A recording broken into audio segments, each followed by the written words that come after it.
Youth Congress Kannur കലക്ടറേറ്റിലേക്ക് നടത്തിയ മാർച്ചിൽ സംഘർഷം. പോലീസിന് നേരെ ചെരുപ്പും വടിയും എറിഞ്ഞു. ജലപീരങ്കി പ്രയോഗിച്ചു. നേതാക്കളെ ഉൾപ്പെടെ പോലീസ് ബലം പ്രയോഗിച്ച് അറസ്റ്റ് ചെയ്ത് മാറ്റി.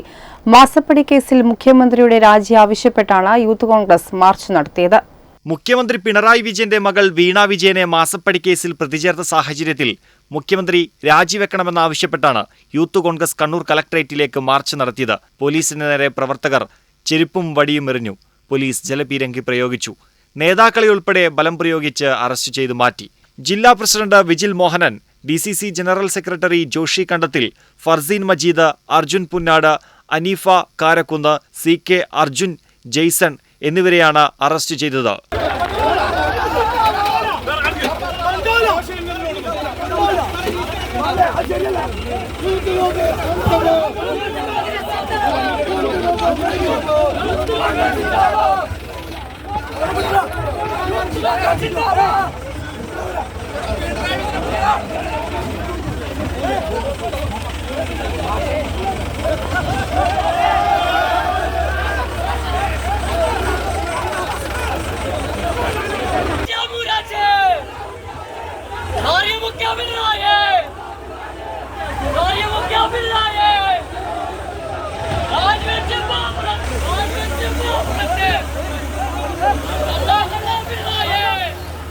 കണ്ണൂർ മുൻ മേയറും KPCC മെമ്പറുമായ TO മോഹനൻ മാർച്ച് ഉദ്ഘാടനം ചെയ്തു.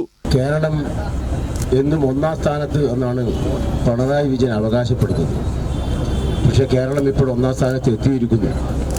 അദ്ദേഹവും അദ്ദേഹത്തിൻ്റെ കുടുംബവും ഒരു ഇന്ത്യ രാജ്യത്തെ ഒരു മുഖ്യമന്ത്രിയും കുടുംബാംഗങ്ങളും ഭരണരംഗത്ത് തുടരുമ്പോൾ, അധികാരത്തിൽ നിൽക്കുമ്പോൾ നടത്തുന്ന അഴിമതിയിൽ ഒന്നാം സ്ഥാനം കേരളം കരസ്ഥമാക്കിയിരിക്കുന്നതാണ് അവസ്ഥ. മുമ്പൊക്കെ നമ്മൾ ബീഹാറിലാണ് അഴിമതി, അല്ലെങ്കിൽ മറ്റു പല ഹരിയാനയിലൊക്കെയാണ് അഴിമതിയെക്കുറിച്ച് പറഞ്ഞിട്ടുള്ളത്. കേരളം സാക്ഷര കേരളമാണ്. ജനങ്ങളൊക്കെ വിജിലൻ്റാണ്, രാഷ്ട്രീയ ബോധമുള്ളവരാണ്, അവരെ പറ്റിക്കാൻ കഴിയില്ല എന്നൊക്കെയാണ് നമ്മൾ വിശ്വസിച്ചത്. എന്നാൽ കഴിഞ്ഞ 9 വർഷക്കാലമായി പിണറായി വിജയൻ മാത്രമല്ല, അദ്ദേഹത്തിന്റെ കുടുംബാംഗങ്ങൾ ഉൾപ്പെടെ കേരളം കട്ടുമുടിച്ചുകൊണ്ടിരിക്കുകയാണ്. അവർക്ക് പിന്തുണ നൽകാൻ ആ പാർട്ടിക്കകത്ത് മുഴുവൻ ആളുകളും ഒത്തുചേർന്ന് നിൽക്കുന്നു. കാരണം എന്താ?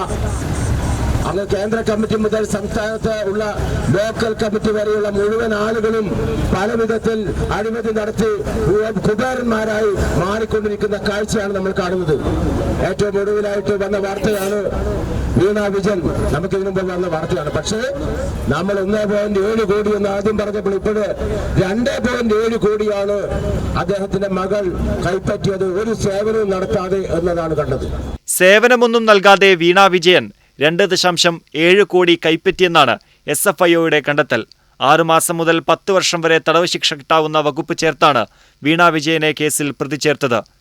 പ്രൈം 21 കണ്ണൂർ.